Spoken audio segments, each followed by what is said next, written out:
If you are from an outside institution, you may want to encourage your home institution to purchase a copy of the anthology to support the work of these authors. And Bill, raise your hand, Bill.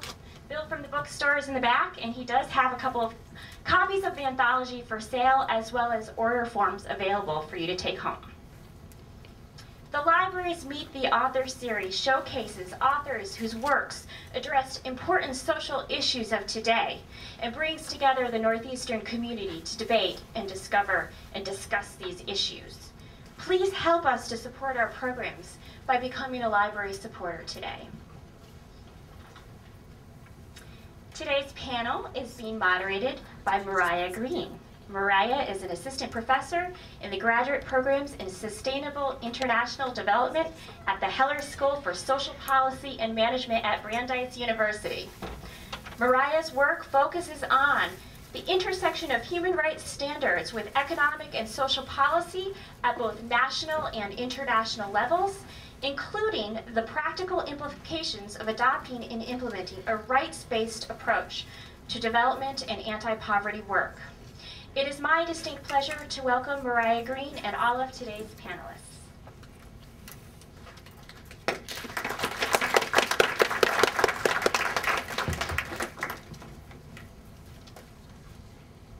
Thank you, Maria. I must say it's both a pleasure and an honor to be part of the launch, as I think this is, the very beginning of an incredibly important book. A book that touches to how human rights is implemented at national levels in one of the countries that's both the leader in the promotion of human rights and the country where there are human rights issues at home that sometimes go invisible in part of the broader discourse. The intuition behind the notion of international human rights, the intuition behind the concept that's given rise to a number of legal international treaties that are binding under international law, that have given rise to new provisions in national constitutions over recent decades, to entire new national constitutions, to innumerable NGOs, community-based groups, individual endeavors. The intuition behind all of this is that every individual, as a human being, simply by virtue of being a human being, has a right to, is entitled to a life that's of dignity, and a life that's lived in dignity. And that each of us is not only entitled to that, but that we all, as members of governments or simply as citizens or members of society, have an obligation to ensure that our societal arrangements support and provide support and bring about human dignity in all the many ways that that comes in, from freedom from exploitation to a dignified standard of living, to freedom from oppression in political and other forms. With that intuition behind them, human rights, though they're talked about at the international level, though we have all these international treaties, where they take place, where they happen, is at home. Is at the national level, subnational level, local level. And sometimes one thinks that human rights are something that one does for someone else. And what we've seen over and over and over again is that despite all these wonderful treaties and whatever it says in our laws or constitutions, human rights are always something that we do for ourselves. We do it through hard work and through passion and through discourse at our national, subnational, local, community levels. We do it through work. And when human rights happen, it's because communities have made them happen. And what this book is I'd say a magisterial overview of how that has happened and is happening here in the US, where people in the US are doing human rights here at home for their communities, for their regions, for the country as a whole. The panel that we have here, that we're fortunate to have here, includes two editors of this 3-volume book. This isn't 3 copies, by the way. This is 3 volumes of the book. And 2 contributors. Our first speaker will be Martha Davis, a professor right here at Northeastern Law School, also co-director of the program on human rights in the global economy, someone with a great deal of experience in domestic U.S. work, including as the formal legal director of the National Organization for Women. She's going to introduce the first volume of this book and talk about the history of human rights in the U.S., leading us roughly up towards the civil rights movement, how the discourses happened here, how the role that the U.S. played in the creation of human rights. Our next speaker will be Cathy Albisa, a human rights, also a co-editor of the book, a human rights and constitutional lawyer, the co-founder and executive director of the National Economic Social Rights Initiative, or NESRI, which is an organization that's played a role in coordinating domestic human rights here in the U.S. She was the editor of Volume 2, and she is going to introduce Volume 2 and give us an overview of the concepts, the approaches, the motivations that have driven human rights work domestically in the U.S. over recent decades. And then finally, we have two of the contributors to the third volume, which is called Portraits of the Movement, and consists of case studies of actual uses of international human rights. And each of these are going to be talking to us about how Americans have used international human rights standards very directly as touchstones and tools to address social problems here at home. Of these contributors to the third volume, the first is Wendy Pollack, who is the director of the Women's Law and Policy Project at the Sargent Shriver National Center on Poverty Law in Chicago. She has extensive experience working at local, state, and federal levels on a wide variety of social issues in the U.S., with particular emphasis on public benefits and on work support. And she's going to be talking about social rights in the U.S. Finally, but certainly not least, we have Eric Tars, who is the Human Rights Staff Attorney, which I think is a wonderful title. It's not a Human Rights Staff Attorney, it's the Human Rights Staff Attorney, at the National Law Center on Homelessness and Poverty, which is based in Washington, D.C. He, too, has worked extensively on housing issues in the U.S., particularly on human rights advocacy around housing. A couple of years back, he was the coordinator for a group of 140 domestic U.S. organizations that came together to work with the UN before two of the leading UN human rights bodies on issues here in the U.S., including the two bodies they came together, these organizations, to talk to were the Committee Against Torture and the Human Rights Committee, which looks at civil and political rights. So, and he is going to be talking to us particularly about housing and poverty and how human rights have helped to address those here in the U.S. So without further ado, I'll turn it over to Martha.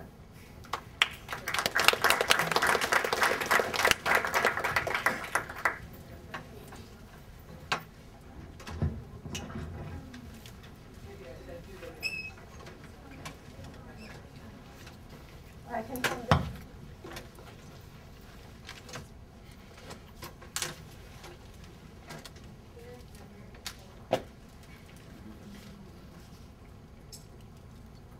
Okay, is that good? You can hear me? Great. Okay, so thank you, Mario, for that great introduction. Thanks again to Snell Library and the bookstore and the Law School Library and the Program in Human Rights and the Global Economy for co-sponsoring this. And putting it all together, the interest they've shown in providing occasions for learning and discussing human rights in the U.S., I think reflects a larger commitment at the university to these issues. And I'm going to mention one recent example. This past February, in Geneva, a United Nations committee convened to review U.S. compliance with the International Race Convention. And for that review, high-level U.S. officials came to testify to defend the U.S. record before the UN committee. And Northeastern Law School sent a small delegation, 2 law students, a couple who are here, and 1 faculty member. And one of them worked with Eric Tars, who was also there on housing issues, and the others were there to address racial discrimination in our U.S. civil justice system. And so presenting the committee with information about that. And as a result of their work, the UN committee had a much more complete picture of the U.S. Of the human rights situation in the U.S., and the committee's final comments to the U.S. reflected that. And in fact, the committee specifically expressed concern about the inadequate funding of civil legal services And what they included in their concluding statements was one of the strongest statements ever about the importance of access to civil justice as human rights. So Northeastern itself is very much in the mix here of bringing human rights home to the U.S. So I'm going to talk very generally and fairly briefly, considering the breadth of the topic, about the history of human rights in the United States, which is treated in Volume 1 of our book. Overall, the history is one of ambivalence, but at particular points throughout the history of our relatively young country, the U.S. has affirmatively embraced human rights, and at other times it's emphatically rejected it. So it's a mixed history. In the 18th century, at the time the United States was created, ideas about natural law and natural rights or human rights were very much accepted as being real law. The Declaration of Independence reflects these values, and it states that, quote, all men are endowed by their Creator with certain inalienable rights, that among these are life, liberty, and the pursuit of happiness. The Declaration of Independence also calls for, quote, a decent respect for the opinions of mankind. So otherwise, looking outward to international law. So in its inception, the U.S. embraced both human rights at home, the right to pursuit of happiness, life, liberty, and the role of international human rights law in illuminating those rights. So we look to the opinions of mankind to determine what those rights are. But of course, the Declaration of Independence and the Constitution that followed applied only to men, and neither document abolished slavery. It took almost a century before the United States addressed the issue of slavery, and even longer before women joined the franchise. And throughout that time, the social movements that grew up in order to try to bring about those reforms within the United States drew on human rights inspiration and principles to move their work forward. They were in touch with movements internationally and used these concepts of natural law and human rights to frame their issues. So I'm going to fast forward to the post-World War II era, when the nations of the world came together to draft the Universal Declaration of Human Rights, along with its successor treaties, the International Covenant on Civil and Political Rights and the International Covenant on Economic, Social, and Cultural Rights. So on the one hand, the United States provided a role. Eleanor Roosevelt, as we heard quoted earlier, the President's wife, his confidant, led the U.S. delegation working on the Universal Declaration, and she was responsible for some of its language. Language that repeated, almost verbatim, the 4 freedoms that President Roosevelt had articulated for the American people in his 1941 State of the Union message. So freedom of speech and religion, freedom from fear and want, those are specifically addressed in the preamble to the Universal Declaration using the same terms that Roosevelt did. And then, of course, the Universal Declaration goes on to elaborate on the content of those rights. On the other hand, it was the United States that insisted that once the U.S. Universal Declaration was finalized in 1948, that the successor treaties, the Covenant on Civil Political Rights and the Covenant on Economic, Social, and Cultural Rights, be bifurcated. So instead of one treaty embodying the values of the Universal Declaration, which is not a treaty but just a statement of principle, instead of one treaty recognizing the seamlessness of the full range of human rights, the fundamental documents were split, with one treaty addressing civil and political rights and the other addressing economic, social, and cultural rights. Both treaties were entered into force in 1976, so they became effective at that point. Under President Carter, the United States signed both of these treaties in 1978, just 2 years after they entered in effect. But the U.S. did not ratify the Civil and Political Rights Covenant until 1994, 16 years later, and then only with substantial reservations. So, saying we're not going to comply with all of it. That undercut some of its power and reflected U.S. ambivalence about human rights. So taking reservation from provisions that related to the death penalty, for example, in the Civil and Political Rights Covenant. And the U.S. has never ratified the Economic, Social, and Social Rights Covenant, even though President Roosevelt himself spoke about freedom from want as an extension of the U.S. Bill of Rights. And most of our state constitutions, if not the federal constitution, but the state constitutions, protect the right to welfare and also address right to health and other economic and social rights. So, finally, I want to say a few words about the historic role of individuals and social movements in promoting human rights in the U.S. In the 1940s, the NAACP employed a human rights strategy alongside its domestic strategy, which people study in law school, and you know about Brown versus Board Education and so on. At the same time, and even earlier, the NAACP was employing a human rights strategy to end U.S. apartheid. They appeared before the UN. They embraced an international perspective in framing these issues. But there was tremendous political pressure to withdraw from these forums. And during the Cold War, there were direct charges that calls for economic justice were un-American and communist.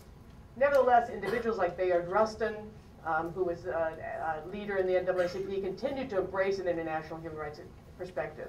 Within the government, individuals like Professor Louis Henkin, who's interviewed in our book, insisted that international human rights law was real law and not just a series of platitudes that the governments could ignore, could say they were endorsing but then ignore. And then more recently, activists like Gay McDougall, also interviewed in Volume 1, who also visited Northeastern's campus recently as the law school's Gordon lecturer, have participated in the revitalization of the U.S. human rights movement after the marginalization of the 1960s and 70s that emerged after that followed the Cold War period. Now, of course, there continue to be challenges now, particularly with the war on terror as a rationale for altering the U.S. view of human rights and the U.S. commitment to human rights. And I'm going to close with a quote from Louis Henkin, who's a professor emeritus at Columbia Law School and one of the living legends of human rights law, who's interviewed in the book. The interviewer in the book asks, quote, "We've heard so much about the president's war on terror since September 11th. Do you think the age of terror is replacing the age of rights?" And Henkin's response, "I don't accept the concept. Keep in your mind that terrorism has never been defined. It's not a word in international law. And I think those of us that care about rights have to keep the idea of rights alive and kicking. We expect the age of rights to take account of terrorism, but not to bow to it." So let me take this off and turn it over to Cathy. Yeah, if you just want, you can stay there.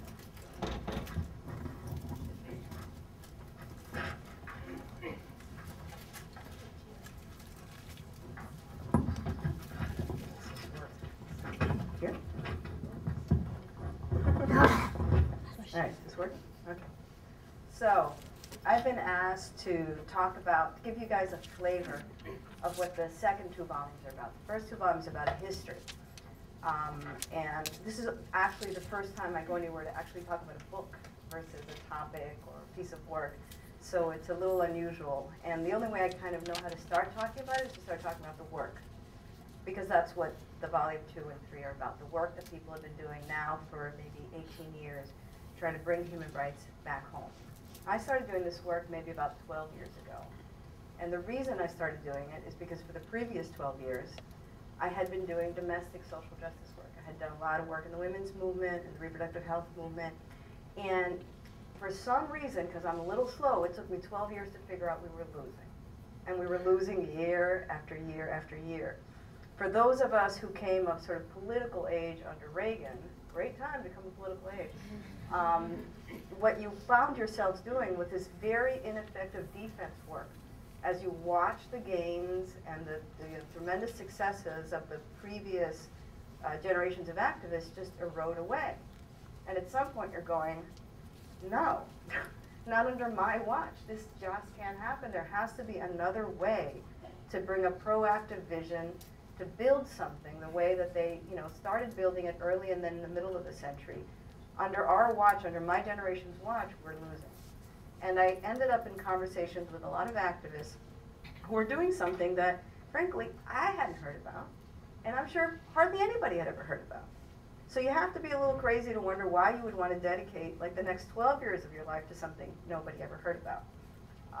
Ultimately, I decided to do that along with the growing sort of body of activists, a growing community, because one, nothing else was working, and two, once you sort of got immersed in what the human rights standards were actually about, it was a vision that was hard to walk away from. And in the process, I can tell you that I had sat at way too many meetings where there were these long, meandering, almost painful conversations of, are we a movement? Are we not a movement? Is it a movement? What is a movement? I mean, I didn't even want to have that conversation one more time. And I thought, in some ways, I'd never answer that question. I didn't even want to ask it. And then I found myself in this project, somehow, in the middle of doing everything else. You find yourself in an effort that you may not even realize the value of till later. And that's what I see this book project like. Because it, in some ways, really did help answer that question, are we a movement? Well, we're starting to be. It's starting to gel, it's starting to look like something. It may take 10 or 20 years for it to really reach fruition. But being able to sort of work through all the different pieces of work that the book covers and all the different sectors and kinds of people and the whys and the wherefores that they're doing it really does help answer the question, is this a movement? And if so, what kind? And so as I was on the train here from New York, because I got up at 5:30 to come talk to you all, so you can smile and nod a lot, I was rereading the foreword, which was by Louise Arbour, the United Nations High Commissioner of Human Rights at the United Nations. And in it, at the end of her foreword, she says that the series is a contribution to the central human rights debates of our time. I said, wow, did we really do that? I mean, that's, you know, we're just editing, right? So then I read it again, and I thought, well, she's the High Commissioner of Human Rights. Maybe, let's just hope she knows what she's talking about. Let me go back through this volume, which I thought I'd never want to read again, and let me think about whether, in fact, this is a major contribution to the central human rights debates of our time. And I asked myself, well, how can I understand that question, and how can I begin to answer it? And I thought to understand that question, we need to at least get on the same page as a community, as an progressive community, as to what does it mean when we say human rights. And I think for purposes of this project, this 3-volume series, and for purposes of the communities that it purports to give voice to, it's actually a very simple concept. It's the simple concept that every individual has fundamental rights grounded in human dignity. That's it. There's a million ways to slice it. There's a lot of disputed territory about what the shape of those rights should be. But the fact that it's every individual, by virtue of being human, that's the core. And you can look at it through the lens of a international human rights lawyer and give a 4-hour presentation on what that means, or you can look at it through the lens of a historian or a social movement expert, but really, that's it. And that's the common ground that holds together the various voices in this book, whether they're organizers, whether they're lawyers, whether they're historians. The second thing was, okay, that's the core that holds the movement together, but why this movement? And why are we bothering to write about it? What kind of movement is it? So then I went to the introduction I wrote. I was like, well, what kind of movement did I think it was when I was writing this? Let me try to remember. And basically what I said, and I think I still agree with it, is that it's a movement that has a unique breadth, because it deals with all these rights that you've heard about: economic, social, cultural, civil, political. Everything from torture to indefinite detention to health care to housing. And that it has extreme aspirations, right? That they want to set the bar really high. The movement doesn't want to stop short of anything that's not social transformation. So it's both broad and shoots high. So one might say it's idealistic or insane, depending on one's perspective. And some do think it's insane. Some think, why set the bar so high?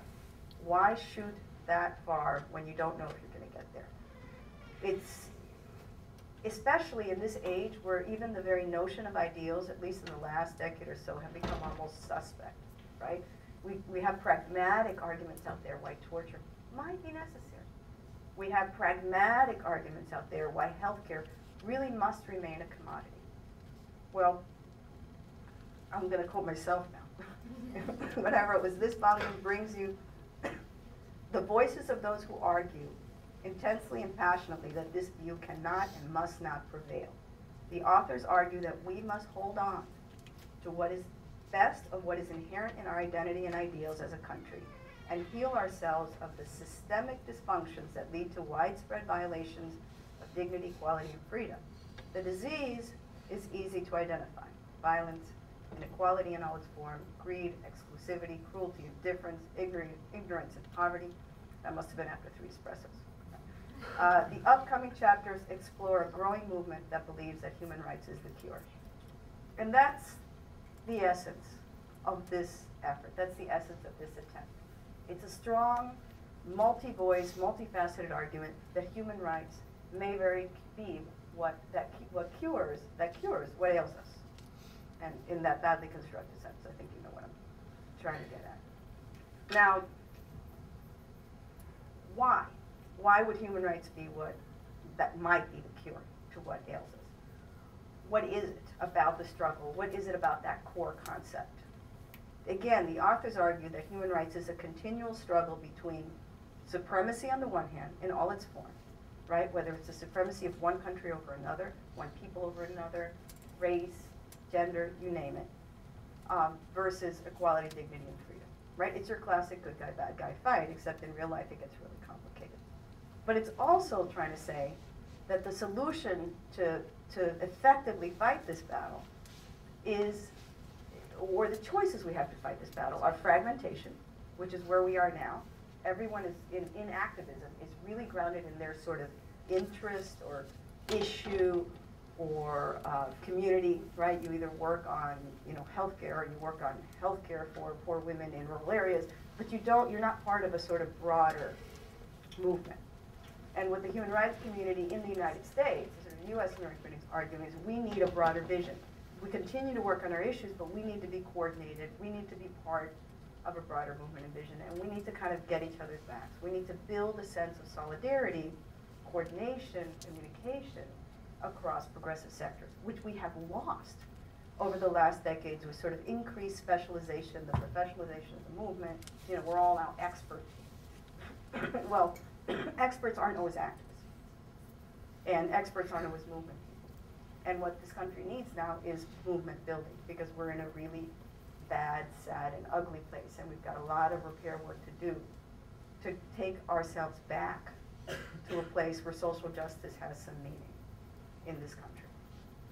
So the goal of the book is to argue that we need to break that kind of isolationism, both in terms of where we are internationally, that we need to have relationships and solidarity with people in other countries facing similar challenges and abuses, that we need to build those relationships among ourselves under this umbrella of common values and common vision, and that this can be not a tremendous tool as well as a vision to get there. And again, the question that it continually comes back to is, how do we do all this work, whether we're lawyers or educators or school teachers or whatnot, constantly going back to that reference that individuals have fundamental rights grounded in human dignity, basically, no matter who they are. So I'll leave it at that and open up for anything else for questions. We'll save questions for the end. No, I mean at the end.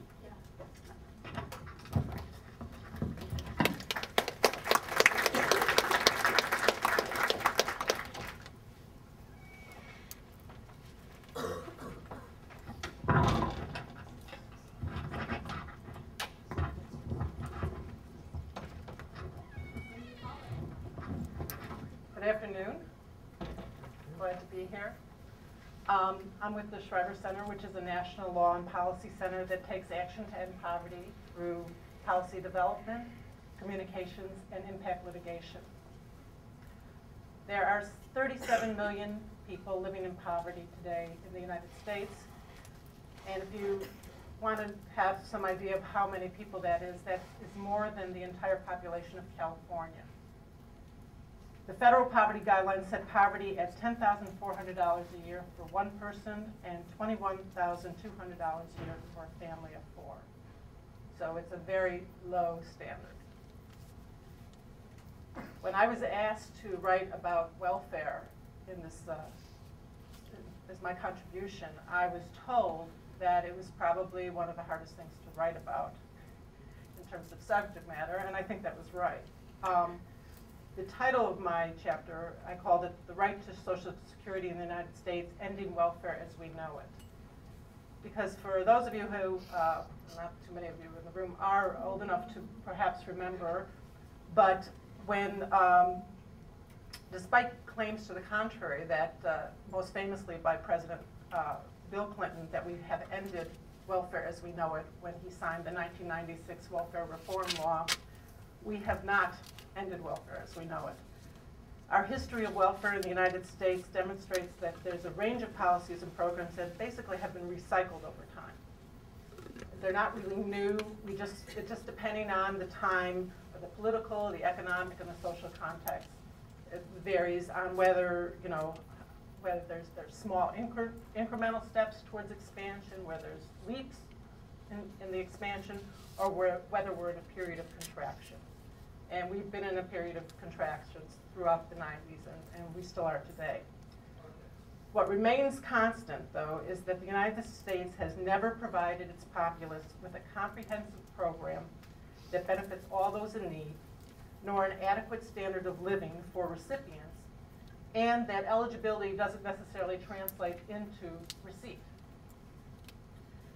Now, this isn't to diminish the significance of the 1996 changes in welfare law. It ended the 61-year federal guarantee of public assistance to needy families with children, substituting the Aid to Families with Needy Children, or most commonly known as AFDC, with the Temporary Assistance for Needy Families program, what we call TANF, and implementing a 60-month lifetime limit on receipt of cash assistance. There were other significant changes in this legislation, including the implementation of work requirements and the changes in the funding mechanisms that actually do really impact how the programs run. Also, the same legislation significantly limited access to a range of benefit programs for documented immigrants. Although some of these changes were then reinstated in subsequent legislation, it's still true that not all the eligibility has been restored. But even when it was AFDC, although it was an entitlement program, which means that if you fit into the category criteria of, like, you are a family with children, dependent children under the age of 18, and meet the financial limits, that you would get it no matter what. That's what an entitlement is. That even that program was never adequate. It was never comprehensive. It never gave anybody enough money to really live on. And not everybody who was eligible was able to receive it. Now, economic and social rights under international human rights law include the right to Social Security. So in our country, we think of Social Security as a program, you know, for retirees and people with disabilities who can't work. But under human rights law, it's a much, much broader program. It's not a concept. It's not a program. Social Security means that everyone, regardless of age or ability to work, is guaranteed the means necessary to procure basic needs and services. And income support is a core component of Social Security. The right to Social Security is specifically mentioned in a number of international treaties, including the Convention on Elimination of All Forms of Discrimination, the International Covenant on Economic, Social, and Cultural Rights, the Convention on the Elimination of All Forms of Discrimination Against Women, and the Convention on the Rights of the Child. Since welfare reform in the 1990s, the political climate, and Cathy really was referring to this, is it's almost impossible to talk about a right or an entitlement to public benefits generally, and particularly about cash assistance.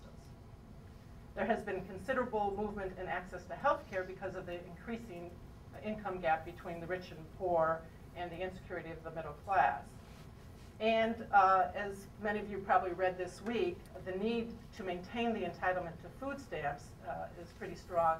There are record numbers projected for receipt of food stamps, 27.8 million in 2008 and over 28 million in the next year. The previous high year was 1994 with 27.5 million recipients. Now, another theme of my chapter is that racism, sexism, and certainly xenophobia have been and continue to be integrated into welfare law and policy, and ultimately serve to defeat any attempts to really change that and to really create Social Security. Sometimes it's explicit, as I mentioned, with the banning documented workers, documented immigrants in benefits, and sometimes it's very tacit, as in the case of the family cap. Now, the family cap is part of the TANF program. Doesn't allow, when a recipient family has a new child born into the family, they don't get an increase in their benefits because there's a new person in the household. Now, this law is implemented in many states throughout the country, but in the welfare law itself, there's nothing about it. The federal law itself is silent on it. It's neither banned nor, put down like as a state option, but it's there. Three other things to keep in mind when you look at welfare policy and practice is the relationship of welfare and the impact on the labor market. So, and sometimes you want to keep people off of welfare, right? Because you want to keep a labor pool available that's willing to work for low wages. An example of this, 1943 Louisiana rule that denied assistance to families with children over 6 as long as the mother was presumed able to work in the fields, which kept African Americans in the labor pool and kept wages low. On the other hand, sometimes they want the unemployables to be taken out of the labor market, and so programs have been instituted for some of those groups of people. Another theme is the role welfare plays in maintaining civil order, particularly when unemployment is high. This was a good example of this is during the Great Depression in the 30s and the expansion, because there was a lot of unrest because there were just no jobs around and people couldn't support themselves or their families. And there was a lot of provision of subsidized employment because there was no jobs. And the third thing is controlling the perceived immoral behavior of poor people. So whether it's drinking or substance abuse or whether it's out of wedlock birth, the rules change depending on what they want to get at. And if anybody happens to read the beginning of the 1996 welfare law, you'll see that it's very much about controlling the behavior of women in terms of their procreative rights and their reproductive rights. Now, the debate about the purpose of welfare and who is deserving and who is not deserving has never ended. And it is etched into the concept of welfare as state-sponsored charity rather than a right. This concept has deep roots going back to colonial days. At first, welfare was a local responsibility. This laid the basis for localized policies and programs with variations of what the purpose of the welfare, who received it, what was the type of benefit and how much of benefit someone received, and work and other kinds of requirements. And these are the programs which laid the foundation of what we have today. And it's just out of this crazy patchwork of things. And for someone new to welfare law and policy, that's what it will look like. It just looks like a crazy patchwork of just an amazing amount of variation and no standardization. Now, over time, welfare became the province of towns and cities, and then grew to townships and counties, and eventually the states. And then, because of the Depression, the Social Security Act of 1935 was passed, and the federal government took control of many of the programs and instituted new programs. Now, these new laws have greatly expanded the role of both the federal government and the states to economic security, making welfare a right, not just charity. But even President Roosevelt was concerned about disincentives to work and cut back on many of the federal programs he started within a very short time. But several, especially from the Social Security Act of 1935, remain today. So we have the Social Security program for retirees and now people with disabilities, unemployment insurance for laid-off workers, grants and aids to states to help them with poor and elderly people, and that is now the Supplemental Security Income Program that changed to total federal control and funding and operation in the 70s, and cash assistance for needy children, which is now what we call the TANF program. Now, after World War II, there was significant growth in the welfare rolls, and this I'm speaking to mostly about the cash for needy families. This was a lot due to the migration, the great migration of African Americans from the South to the North. And it wasn't so much that the need grew, it was just that there was the northern cities and states had a little less, their rules were a little more liberal, so that more people were able to get on. So the need was the same, it's just that more people had more access to get on. And this takes us to the 1960s, which I'm sure most of you are aware of the war on poverty. And this was an attempt to address welfare in a more comprehensive way. So there were new and expanded anti-poverty programs that increased social services, job training and employment, housing, education, and nutrition. And these did have a significant impact on alleviating poverty, although not really comprehensive enough to be a right to Social Security. And some of the blame, or maybe all of the blame, goes to the fact that our resources were being drained by the Vietnam War. And that might echo what is happening today. today in terms of our priorities and where our money's going to. Now, during the same time in the 60s, welfare rights organizations were sprouting up all over the country, and there was a real welfare rights movement. And they echoed, these organizations echoed the economic and social rights asserted under human rights law, including the demand for a system that guarantees enough money for all Americans to live dignified lives above the poverty level. And working, the other program that came about during the War on Poverty is legal services organizations. And these legal services attorneys worked with the welfare rights organizations to plan out a litigation strategy to secure the right to Social Security. Ed Sparrow was kind of the legal services guru at the time, and he called it the right to live. The struggle for a minimum guaranteed income continued into the 70s, but with the ever-increasing welfare rolls, more women who had been able to afford to stay home before now either couldn't or just wanted to go into the workplace, there was a lot of resentment growing towards recipients, and this was certainly the fire was fueled a lot by the next president, the first president, not the first president, but Ronald Reagan, who became president in 1981, and that's when the war on welfare really got underway in our modern era here. He cut welfare programs intended to help the poor, and he cut taxes intended to help the rich. And this started the ever-widening gap between the rich and the poor. By the 1990s, the first Bush administration implemented policy changes that allowed the federal government to more readily grant waivers of federal law for states to implement their own AFDC and Medicaid policies. The Clinton administration modified the policy further and approved waivers in an even faster pace. Now, this opening up this waiver process really began the shift away from the federal government, from standardization, from accountability, such as it was, and back to the states, away from Social Security to economic insecurity. And this is what led us to the Personal Responsibility and Work Opportunity Reconciliation Act of 1996, which is otherwise known as the welfare law. This returned the United States to a morass of 50-plus separate programs with little to no standardization across the country. This law was a complete retreat from whatever tenuous right to Social Security had previously existed for families with children.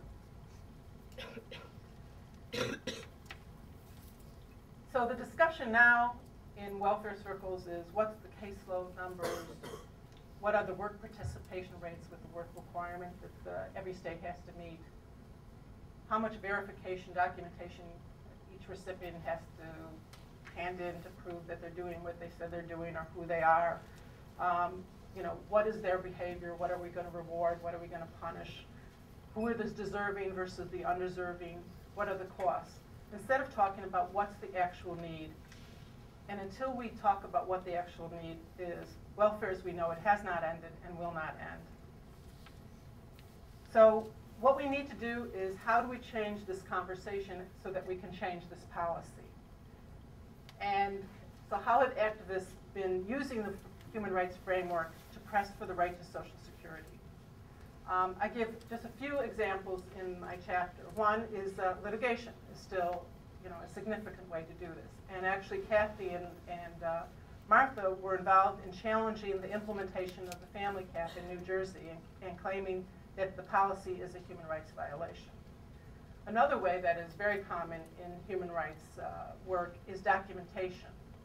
I talked to people at the Urban Justice Center in New York, and they issued a report detailing the lack of access to food stamps in New York City, and they kind of listed the violations in this report they did, and side by side how that was a violation of human rights, determine exactly where, what convention it was violating, where it was violating, and that sort of thing. And it's an important document to look at as an example. It's really good. There's also people, though, who are using legislation to advance organizing, educating, and mobilizing. The Poor People's Economic Human Rights Campaign, and that they're a nationwide campaign, but they're based in Pennsylvania, they gained legislative support to hold state-sponsored hearings on poverty in Pennsylvania. This gave the campaign the opportunity to educate people on economic human rights, document violations of human rights, and organize around the hearings. Now, the hearings came up with recommendations and, for future action. But the real purpose of this legislative strategy was movement building, introducing the human rights framework to new people, building relationships, growing leadership and unity across color lines, so that the problem solving takes place in a changed environment. And that is really where we're at now. That's what we need to be doing. Now, you should know that there have been a handful of other states, including Illinois, that have created sort of poverty commissions to study the issue. Or in Illinois, what we're doing, and some of them use human rights language and some of them don't. In Illinois, the Shriver Center is part of the statewide campaign to pass legislation that would create the Commission on the Elimination of Poverty. It's now pending in our state legislature, and we are using explicit human rights language. If there's also a resolution in Congress that doesn't use human rights language, but it's a House Concurrent Resolution 198 that sets a national goal of cutting poverty in half over the next 10 years. It passed the House in January, and now it's pending in the Senate. So even when we talk about human rights and social and economic human rights, the idea of talking about welfare and most particularly about cash assistance, it's not really out there. It's sort of like the 800-pound gorilla in the room. We know it's there, but nobody's really directly talking about it. And in fact, when I talked to the folks at the Urban Justice Center about why they put food stamps and not welfare, I mean, they just said, well, people relate more to the fact, that food is a right rather than cash assistance as a right. So it's a hard thing to grab onto. It's a hard thing to talk about, but we have to do it. And I know in our campaign in Illinois, even though the legislation doesn't specifically talk about welfare or cash assistance, the campaign is supporting other legislation, and the Shriver Center is leading the advocacy on increasing the TANF grant. So one of the key problems is problem solving in a changed environment, and using the human rights framework offers that. So even for policies like cash assistance that are so hard to talk about in terms of entitlements and in terms of rights, this is a good thing for the movement. This is a good thing for us to attack. This is a good thing for us to start the conversation in a changed environment. And as advocates, we're just in the midst of discovering its real potential. So thank you.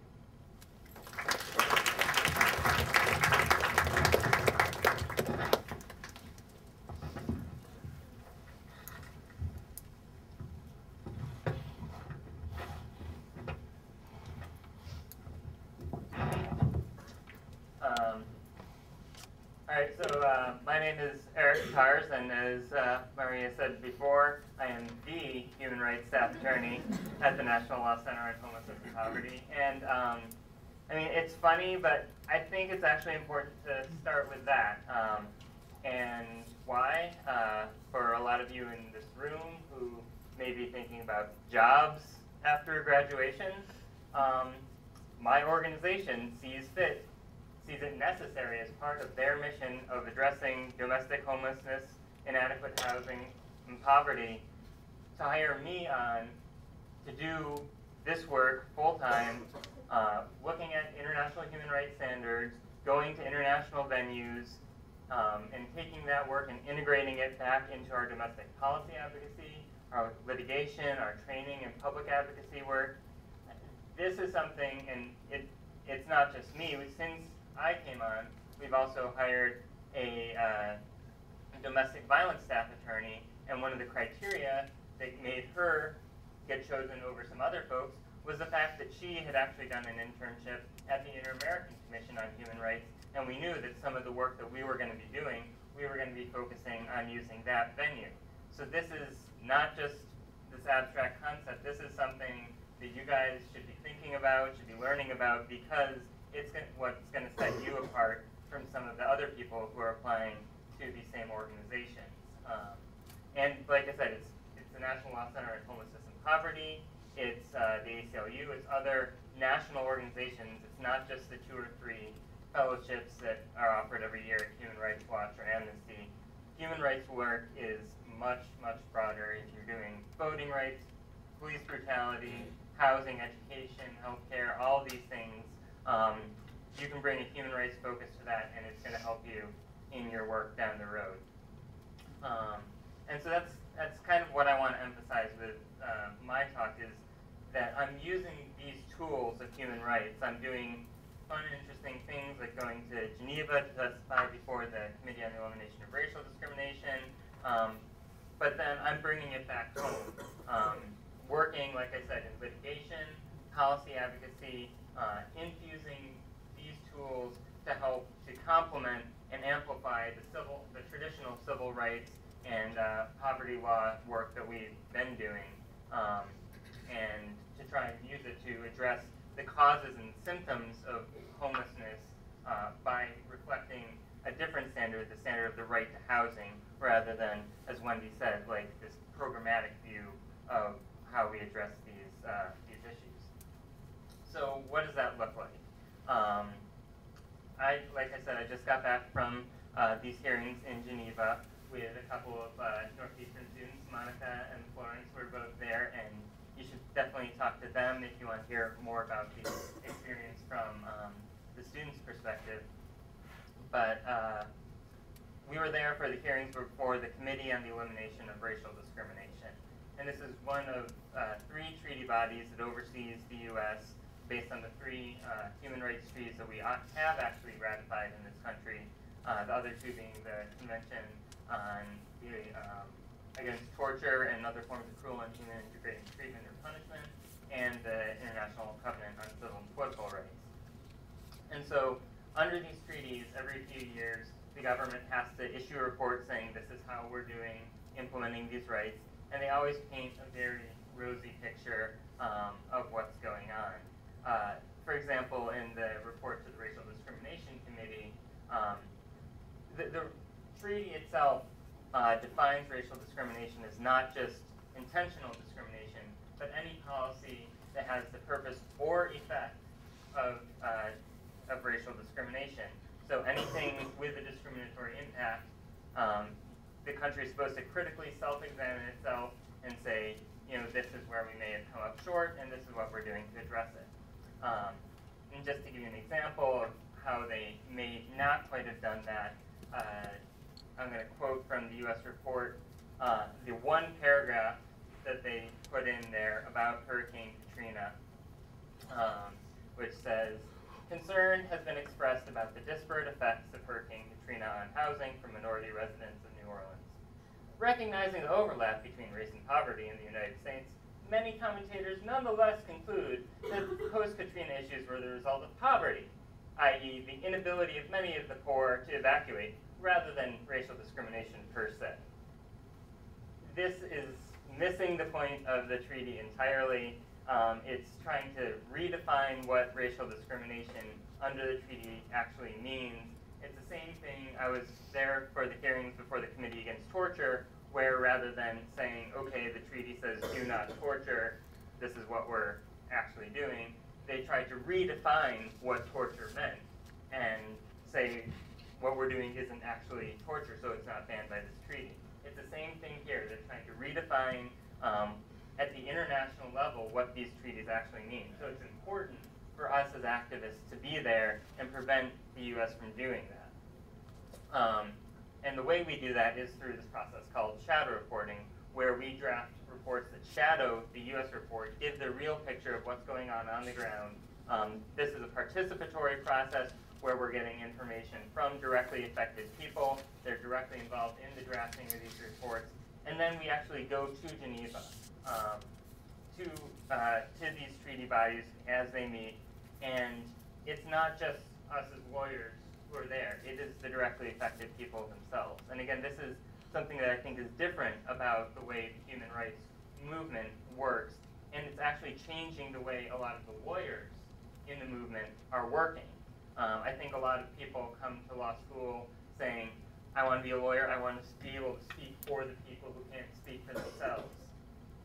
What the human rights movement is about is working to speak with those people who can't otherwise speak for themselves, to lend your voice where it's necessary to give that technical legal analysis, because a lot of these issues do come down to some very technical legal issues, and you can pin the government down on where they're trying to redefine the legal standards. But it's also important to be doing the education and working with the community members to give them the capabilities of coming to these bodies, of speaking for themselves there. And again, I think you can talk to Monica and Florence, and there's something different about the way this movement is working, and it's very powerful, and I think that's worth noting. So we're in Geneva. The government is there before this committee of experts, and they have to answer questions from the experts. And their questions are drawn directly on the information that we give them.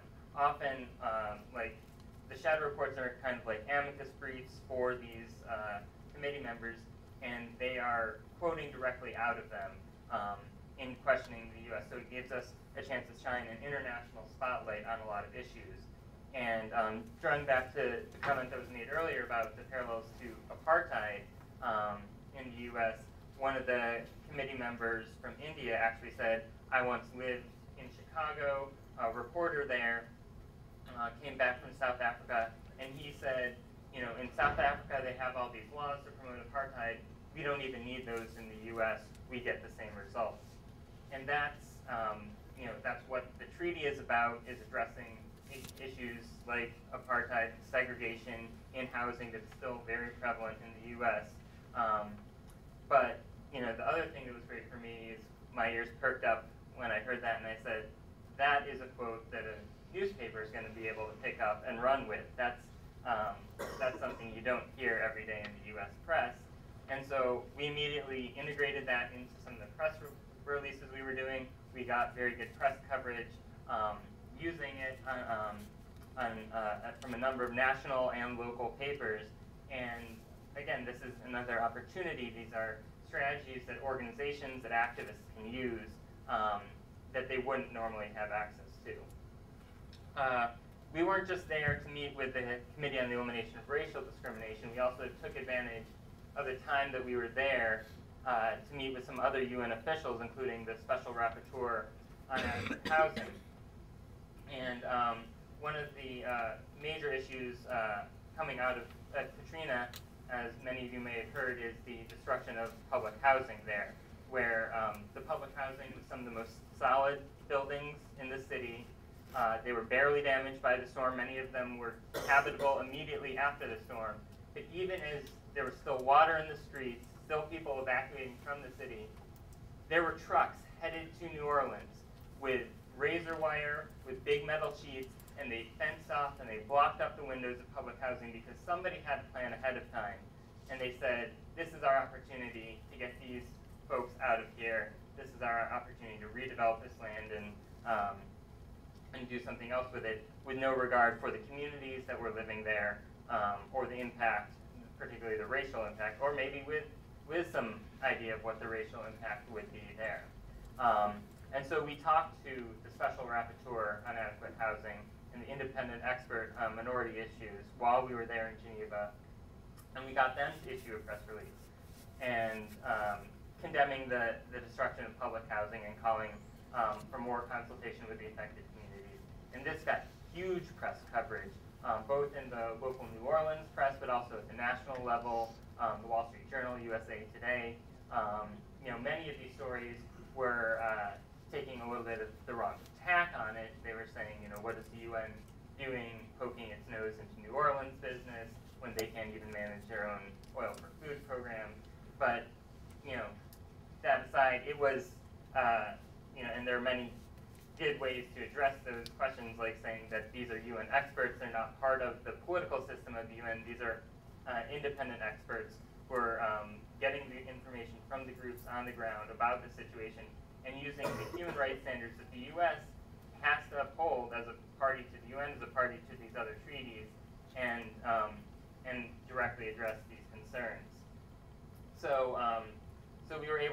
lot of mileage out of that. And while the public housing is still currently being destroyed, we did succeed in getting a lot more attention to it, and hopefully we'll be crafting the policies for what comes after the destruction based on human rights standards. But again, as Martha was saying, we also got concluding observations from the committee itself about issues like segregation and Katrina, about the civil council, right to civil council issue that Northeastern worked on. And that advocacy that we did over there to get those concluding observations, I'm now working back into the work we're doing here at the national level in the U.S. So we're working on federal legislation. I just drafted a bunch of amendments to some major legislation on housing and homelessness that would integrate directly some of the comments that the committee made, some explicitly focusing on the fact that the committee said it, and some just looking at what the ways we could implement the things that they were talking about in the U.S.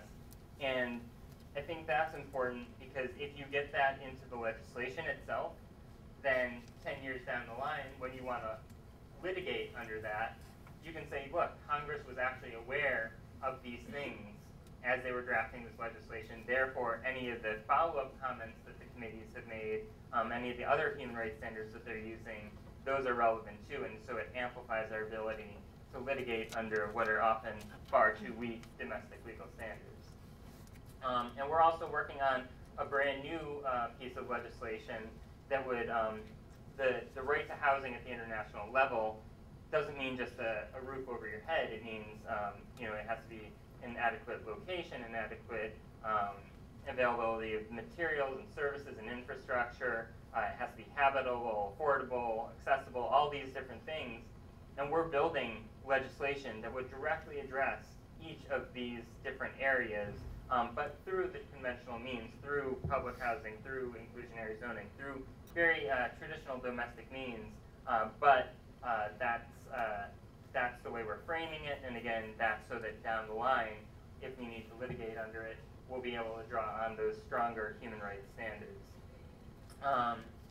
And looking at litigation as well, which I know a lot of folks here are interested in some of our cases down in Florida where we're working to fight these laws that actually criminalize giving food to homeless people, very attack on human dignity if I've ever heard one. We are integrating the human rights standards of the Convention Against Torture, looking at this as an issue of cruel and unusual punishment under 8th Amendment standards, but also integrating the standards from the treaty and some of the treaty committee decisions on that into our work as well. So just to conclude, again, you don't have to work at Amnesty or Human Rights Watch to be doing human rights work. Whether you're in the trenches as a legal aid attorney, working as a public defender, going into government agency work, you should be looking to figure out how you can bring human rights into the work that you do wherever you are. And the more that we're all doing this, the more of an unstoppable movement, as Cathy said, will be. So I would say take classes here at Northeastern on human rights law. Check out our website, the nlchp.org. Check out the U.S. Human Rights Network, and educate yourselves about this, and we'll make this a better world together. Thanks.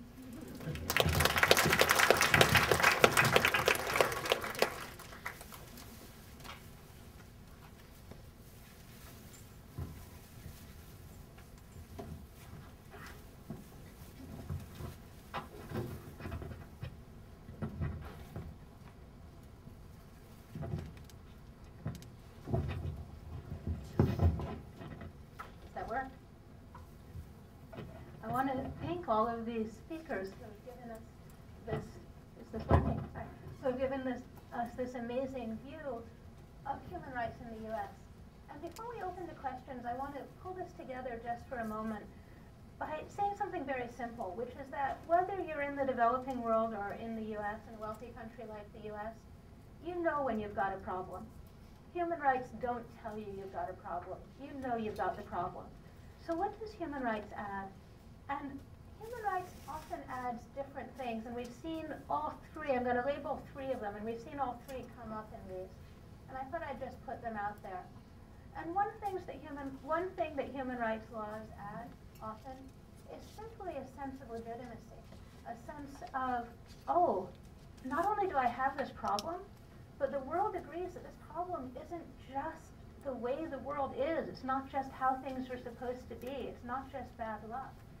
It's not just that, well, I have this problem and I was born into that situation or whatever, and that's how things are. It adds legitimacy that societies have agreed at an international level through law that things are not supposed to be this way, and that societies are supposed to work to change them. The second thing that human rights often adds is an analytic framework, a framework for figuring out how one approaches that. You know you've got this problem, but you're the person facing the problem. And you're not an intellectual sitting in an office able to think through, well, okay, how can I break this down into manageable pieces that I can then lead to action? A lot of what's done by human rights lawyers is saving people who are facing problems from having to reinvent the wheel, is providing a set of concepts that people can tap into. And the third thing it adds is, as we've seen coming through several of these presentations, is internationalization.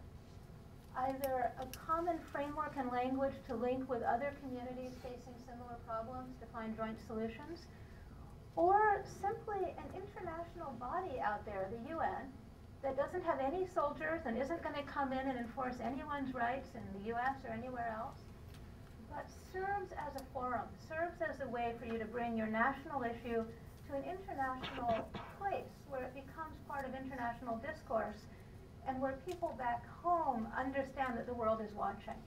And we saw all of these coming through. We saw the legitimacy coming through both in the movement discussions that Cathy discussed and some of the groups that Wendy discussed, the Kensington Welfare Rights Movement, welfare moms, founded by welfare moms, who picked up on the human rights language because it legitimized, because it said, yes, this isn't just us being parasitic on the community, it's citizens calling for our rights as set out by the international community that our government was one of the founders of, in the way that Martha described in hers. As we see with the analytic framework, I thought it came out beautifully in Eric's presentation right now, where he's drawing precisely on years of international lawyers figuring out what housing means. And he's bringing that directly into our federal framework. It sounds to me as though you might not necessarily be calling it human rights when you meet with federal legislatures, but you've got this tool out there. You didn't have to reinvent the wheel. You could slot us in to a well-established international system that then gave all this back support of theory and practice that you could call on. And all of this is something that human rights gives. People know they've got problems without them. People work on solving problems with them. Human rights adds a tool belt into something that sometimes can forge a movement that's stronger than it was before. Having said all that, we have about 15 to 20 minutes for questions, so people are welcome to stay longer. Before I open up the floor, I would like to remind everyone that today's event is being filmed. So if you ask questions, please be aware that you will find yourself on YouTube, as I understand it, as well as in various other places. And please. And actually, because we're filming, we're going to use this mic for the Q&A, so I'll run it around the room. Be patient and I'll get to you. Hi, good afternoon. I'm Allison Guerin. I'm a first-year law student here at Northeastern. And my question has to do with funding some of these fundamental rights. For instance, the right not to be tortured doesn't seem to have a monetary component, but the right to housing and help places an affirmative duty on the government. Or for instance, the right to a living wage, which some students, some undergrads and law students right now are pushing for our janitors here. So we're trying to also find out how do we also push for that to be funded, not just to be recognized, but actually have that right funded so that it actually comes to fruition.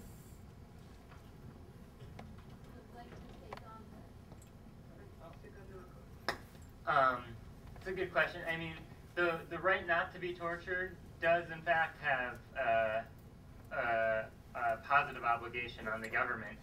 You know, aside from the standards of, you know, cruel and unusual punishment in our nation's prisons, that you need to be adequately funded so people aren't being doubled up or aren't, you know, otherwise being mistreated. You have the right to counsel. You know, our government looks at, we don't have the right to a lawyer in our Constitution. We have the right to a fair trial, but the government, the Supreme Court has said, you know, that in order to ensure that everybody has a fair trial, the government needs to pay for a lawyer where that isn't otherwise available. And so even these traditionally negative rights do have a positive aspect. Things like the right to education, which we don't have exactly in our Constitution.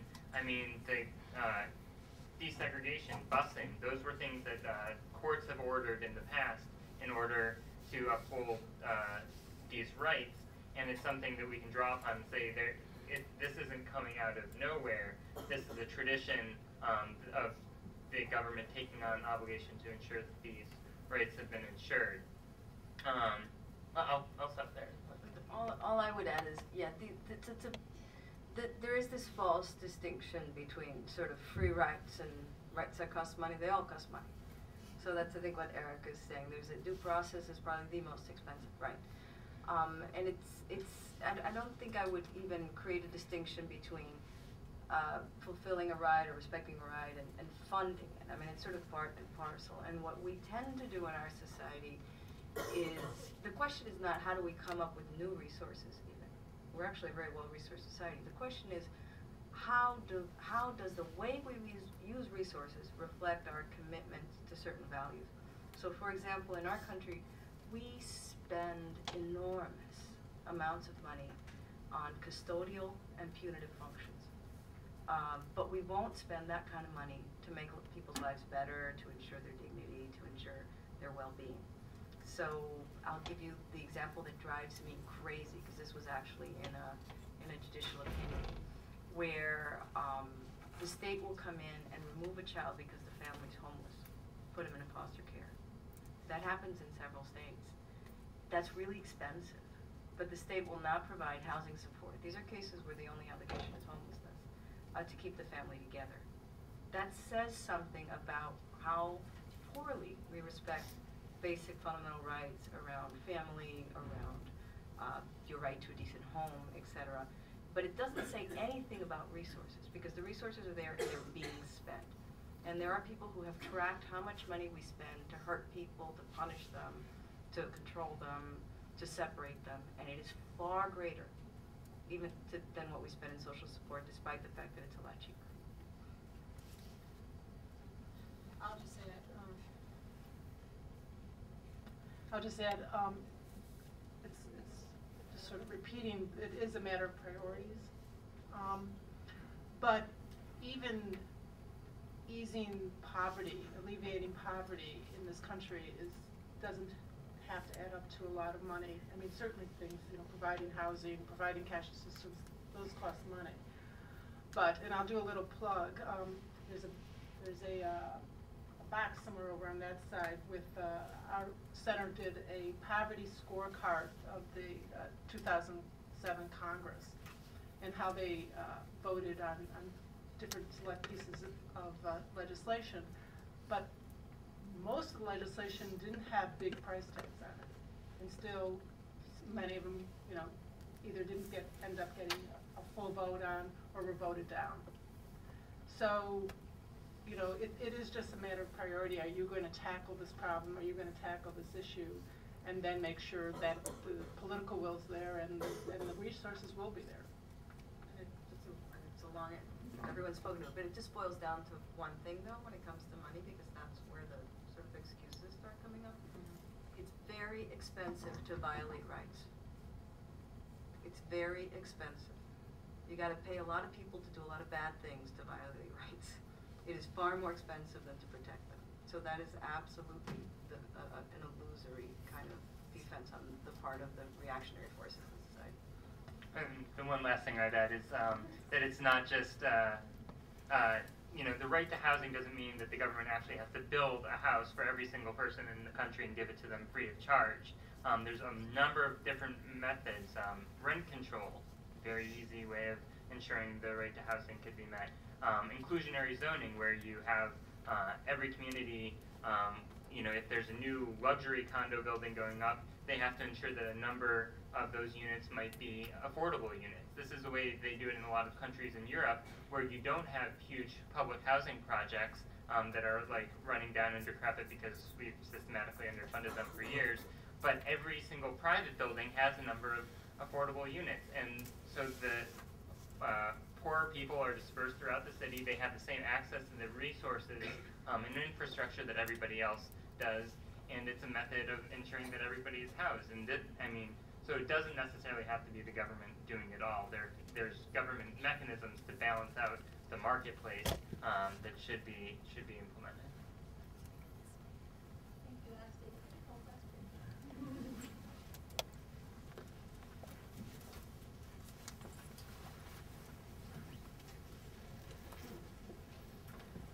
Hi, my name is Jamie. I'm a second-year law student here at Northeastern. This is kind of a follow-up question.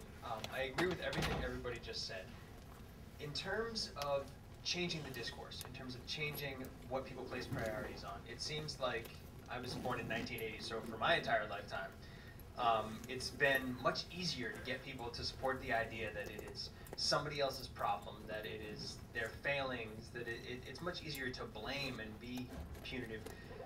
And the people that I've always hung around with have sort of taken the other side and said, well, this is a moral obligation, and that seems to be a lot of what human rights law does.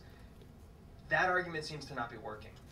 How do we approach this other than saying, yes, it's cheaper, and yes, it's a moral obligation? I mean, do we need to be making the economic arguments to get through the people that don't already agree with us? Or what tactics would you take to get to the legislature to start changing the funding priorities? What most people who sort of study this estimate is to get a policy shift takes about 18 to 24 months minimum, possibly longer. To get a value shift takes between 10 and 20 years. So it's not surprising that, the work around getting a value shift feels like it's not moving.